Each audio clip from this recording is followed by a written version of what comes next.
Hello YouTube and welcome to another Pokemon video. This video is going to be of the champions and particularly which ones are my least favorite to my most favorite. It's going to be all 8 of them which are pictured here, so without further ado, let's get going. Number 8, Iris.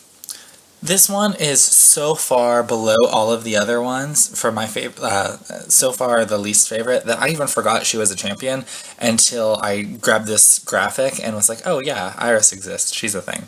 I don't like her change of post here. I don't like how it's not even explained. It shouldn't happen. I find her very bland and not, incorporated. I know she was in the show a lot and that gives her character, but it's not like she was even close to being the champion in the show. Like, they were trying to train her to become a gym leader, maybe. And yeah, so she's tolerable at best in the show, and she should not have ever been champion. Number 7, Wallace. It's not so much that I dislike Wallace, but it is never explained why Steven leaves his post as champion in Emerald, or why or how Wallace was the one who was decided to take over. I mean, there's clearly 4 trainers stronger than him in the Elite Four, that should be, but he doesn't make any appearances earlier in the game, which is kind of bummed, because, you get to see Lance, you get to see Steven, and then later games you get to see those champions before, but Wallace just kind of, you don't really see. I'm totally okay with Oris just deciding to ignore him, put him back to gym leader, and get Steven champion again. Number 6, Diantha. This is really the last one of the champions who I dislike. The others I'll start saying some positive things, but it's not that I really hate her, but she's just kind of there. Like, she exists in X and Y before the championship, but there's no, like most of X and Y, there's no story attachment to her. I don't have any feelings. I don't feel particularly accomplished in defeating her. I don't feel like she was this big boss who was hyped up. She just kind of is there. You beat her in the end pretty easily because EXP share makes this game so easy, but that is a completely other story. Number 5, Blue. Blue is your only rival who actually succeeds in becoming champion before you, and Blue is the guy that we have all always loved to hate. Right from the start, he lets you pick your starter first so he can choose the one good against you. His cockiness and the consistent battling with him, where you both are improving throughout the game, really makes this one of the most exciting champion battles to win. Especially in Red and Blue, when it was a huge fake out that, oh, you beat Lance, you're the champion, haha JK, you've got to beat your rival now. And that was such a big reveal back then. Also, I like that he doesn't have one type he focuses on, making him a lot tougher than most to beat. His teams are always very strong, well-rounded, and yeah, lots of good things about Blue. He does then later become gym leader of Viridian City, which is also cool, but another story altogether. Number 4, Lance, the Dragon Master. I know you all expected him to be much higher on my list. I like Lance. I like him a lot. I like his style. I love the Pokemon he uses, although they're often hacked and rarely Dragon type. In Gold, Silver, Crystal and Heart Gold, Soul Silver, he's involved in some plot points, which is nice for its time, because that didn't happen really often. And in the remakes, him appearing, Heart Gold and Soul Silver that is, him appearing with Claire to fight a double battle against you and your rival, where your rival is finally grown as a person, that's really sweet.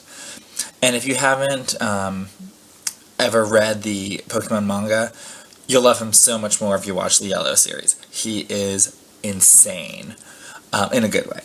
But really, his common weaknesses and lying about being a dragon trainer and him cheating and hacking his Pokemon keep him from being higher on the list.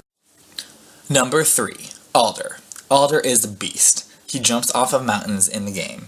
He fights raging Bouffalants with his bare hands in the anime. He's got such a cool guy vibe, and he is the first champion to have something different. It's not just, I want to be the best, to be the strongest, and know everything, and yay me, but he's not always about fighting.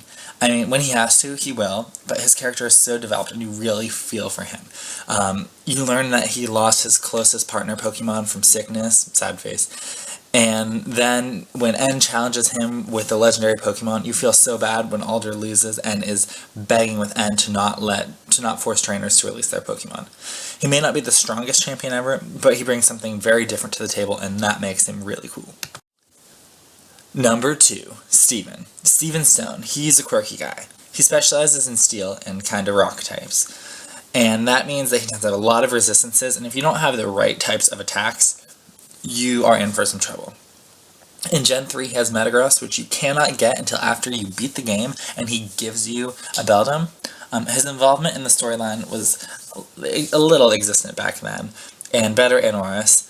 In Emerald, when you find him deep in a cave just hanging out, and he's got this crazy strong team to fight you with, it's very reminiscent of Red in Gold, Silver, Crystal, Heart Gold, Soul Silver, which is, of course, really, really cool. The only thing I don't really like how they don't really explain, they're just like, oh, he just is going off, so he's not champion anymore. That kind of holds him back. I wish there was some reason behind that, other than just like he got bored and left. So that keeps him down at the number 2 spot. And my favorite champion, number 1, Cynthia. How cliche, I know, everyone loves Cynthia and thinks she's the best champion of Pokemon, although I'm sure people will disagree with me in the comments below. This was especially hard considering she is the champion of my least favorite game, so that's just telling you how boss she is. She owns everyone. In the game, she just wanders around, helping you out along the way. In the anime, she's involved in preventing Team Galactic reviving the legendaries, and boy, is she amazing. I mean, her freaking Garchomp has its claws up against some Galactic admin's neck, threatening to kill her. She does not mess around. In the game, she's crazy power, again with this Garchomp being a huge, huge threat. And with that high speed and attack and great coverage, you're going to be in for some trouble against it. I remember sweeping the other 5 Pokemon on her team, and so it was 6-1 against Garchomp and losing still. But she has a super well-balanced team, and it's always a challenge.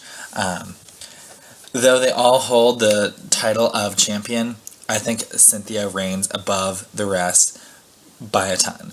But disagree, let me know in the comments below. Like if you like this kind of video, because I like making them. And subscribe if you want.